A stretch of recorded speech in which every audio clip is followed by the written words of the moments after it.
И здравейте, уважаеми зрители!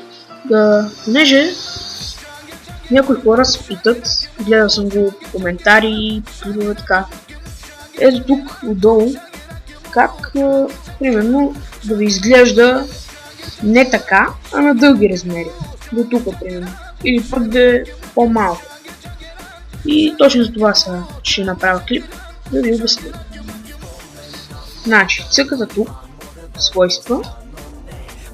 Така, да се вижда. И тук имате облик на лентата на задачите. Ето това. Използвай малки икони. Като го цъкнете, приложи и вижте какво става.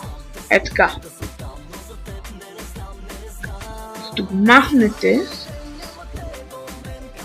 така ще става.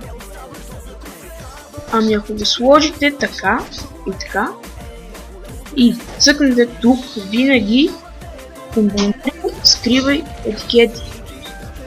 И цъкате, никога не комбинирай. И приложи. И вижте как става. А ако го върнете тук, ще стане пак така. Сега, тук го махате и цъкате тук. Никога пак не комбинирай. И приложи. И вижте сега как стана. Голямо и пак така. Но аз обичам да ми е на малка иконка.